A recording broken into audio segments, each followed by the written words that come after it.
Football is back. We actually have a football game, an NFL football game this week. Hello. Is it just me, or did this offseason seem remarkably short? Ooh. I don't know why. It just feels like I blinked and all of a sudden we're in training camp. We've got games on deck. It's crazy how quickly we arrived here. Football never really goes the way, though, Smalls. We had the Aaron Rodgers drama. Maybe that's really what happened. Played out. Exactly.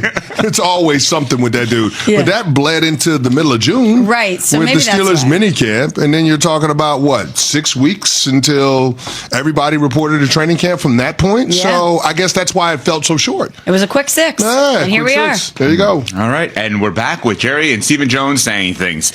So here we go. Another day, another quote, and times 2. All right. You know what? I'm going to give you guys choose your own adventure. Who would you like to hear about first, Stephen or Jerry? Because we got both. I think we start with Jerry. Start with the big dog. Always. Okay. I get a kick out of this. Here we go. Run that thing to the side. Here we go. This is Jerry Jones yesterday. There is no sound somehow of this, but there is a quote that I'm going to read you. So the fans were cheering to pay Micah at Cowboys training camp, meaning Parsons, or Michael Parson, I think, as Jerry Jones called him recently. But here is what he had to say. I heard it light, but not campaigned by the idea of what bit is Jerry Jones doing today, because he's doing a show. We've established the Dallas Cowboys are unlike the other 31 teams.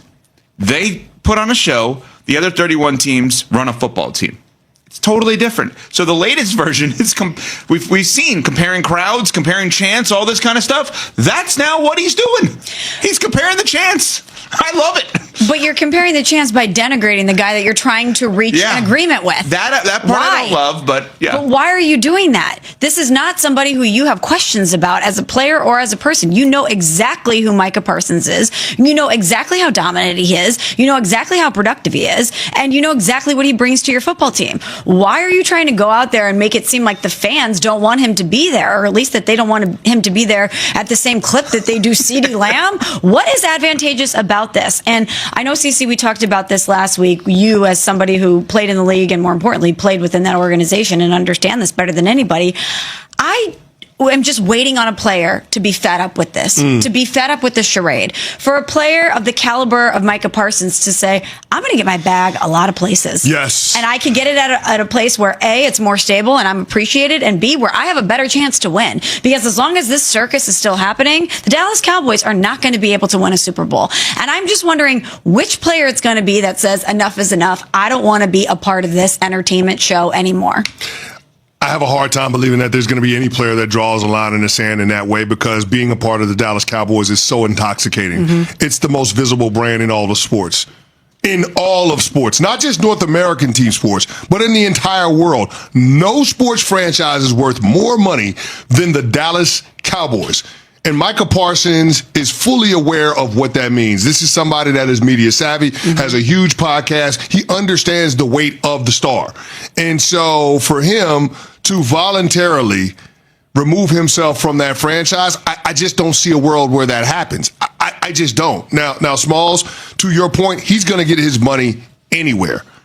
But I think Micah Parsons wants to be a Dallas Cowboy for the rest of his career, because he understands what that can do for him post-career. Now, as far as the contract getting done, it's going to happen. Completely agree with Evan. This is going to be something that they take right up until the 11th hour before the start of the regular season, and then he's going to be the highest paid non-quarterback in the National Football League. But as a player that's going through it, everything that he's experienced this offseason, everything that he's experienced in training camp, including the Dallas Cowboys making the decision to pay a 26-year-old Pro Bowl player that also missed several games last year due to various injuries before they paid you, it doesn't feel great. And with Jerry Jones, every single day, saying something new, to needle him, saying something new that's inflammatory, it's got to be frustrating. It's got to be maddening. And for the best player to be experiencing this as you're trying to put your team together in training camp for the start of the regular season, I can't imagine that it's going to lead to good things for the Dallas Cowboys, especially knowing that it's an uphill climb for them in their own division.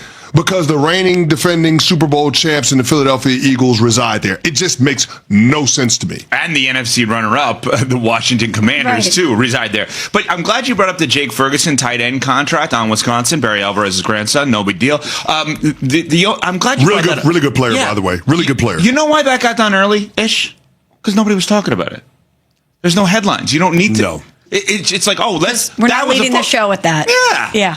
Right? So, like, hey, we don't need to delay that because nobody will be talking about it if we do delay that. No, the reason why we're talking about it is because they paid him before they paid Micah Parsons. Yeah, because one gets headlines and one doesn't. Yeah. And they paid him after his third year. Yeah. When he was first extension eligible. Like a smart team would. Which is what Micah Parsons wanted the entire time. Right.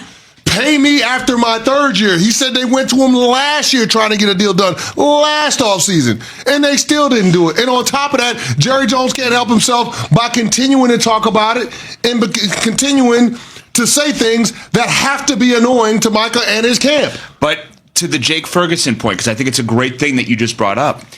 If Jake Ferguson had a level of fame like Travis Kelce, just for argument's sake, who was great, by the way, in Happy Gilmore 2. You watched it? Yeah, I thought he was great in it, actually. I still haven't seen it. But if he was that famous... Hold on. What? You watched Happy Gilmore 2? Yeah, why? I thought we were waiting as a show. No. That was... No. I thought we were waiting as a show. Yeah, I thought we were waiting as a show to watch Happy Gilmore 2 at the ECHC2. You talked about getting the inflatable screen and the outdoor projector. And then I was why did it go away? You didn't tell me it went away. What are you doing? Yeah, I waited too because I thought that was something we were going to do. Yeah, I sat there and watched the first Happy Gilmore with my wife this weekend as a primer just to get ready to watch it at your place. You watched the first one? Yes. I watched the first one this weekend just to get ready to watch number 2 at the ECHD2. How could you do that? Not prepared. He's always That is so selfish. I'm so selfish because I watched it. But you didn't say anything to anybody. You didn't tell us. You didn't tell us. I said he teased it, Smalls. He said, "Don't talk about it on air." That's right. But we're gonna do it. No, but I was told we were gonna maybe get a screening, and we didn't. We're gonna do it. That's right. Don't talk about it on air. But it's gonna happen. You should say all this. And then everything was quiet, and I thought this was gonna be a part of the big reveal as the bigger, better for number 2 as opposed to the inaugural. And you just... We can still do it. Well, you've already watched it. Did anybody else back there watch it? Nuno did.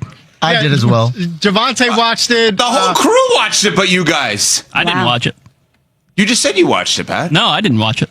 That was me. Oh, Cameron said that. Cameron, who we've never actually introduced on the show, and he constantly talks. So we're going to have to figure this out with Cameron, I don't know how we're going to do the next 3 hours and 3.5 hours. I don't know how it's going to I'm amazed that you watched the first. Had you never watched the first one? At you. No, I watched the first one. Of course, you dressed up as Happy Gilmore on Halloween. I wouldn't be so excited about the second one if I didn't see the first one. Do you not remember I'm so disgusted our Halloween costume? Of course he's seen it. He was Chubbs. I was the Gator. All right. Yeah, I think I don't want to spoil it. You watched it too. Yeah, I watched it because Javante said he watched it, enjoyed it, but so I ended up watching it. I'll save my thoughts for it. Would say probably. What did you expect it to be? An Oscar award-winning movie? No, but I would just say you watch it for the sake of it being like stupid funny. That's how you watch Happy Gilmore 2. Great. The cameos were great. Amazing. They were unbelievable. Does it take away from the film though? Because I feel like the film? What do you think I would this say is? you Casablanca? You probably shouldn't have watched. You should have probably watched 1 before you watched 2 again. Like you shouldn't have gone back and watched the original Happy Gilmore to set yourself up for this one. All right, listen. But is it a good sequel? I will own this. I understand the confusion. There was something that I hoped was going to happen that didn't end up happening. That I probably should have told you, hey, this is not happening. You could have clued us in on it. That's right. Know. That's right. Okay, that's all I apologize. Now, bad communication. You're like the Jerry Jones of sports radio. Well, just for the show. Bad for the communicator. Show. For the show. Mm-hmm. I am 100% open to watching it again. I'm cool with that. No, it takes away a little bit of the magic. Now, I don't have the inflatable or anything like that or a projection screen, so I'll have to buy that. So how are we going to watch it? Well, I would have had it arranged if that was the plan, which obviously I never communicated that it wasn't the plan.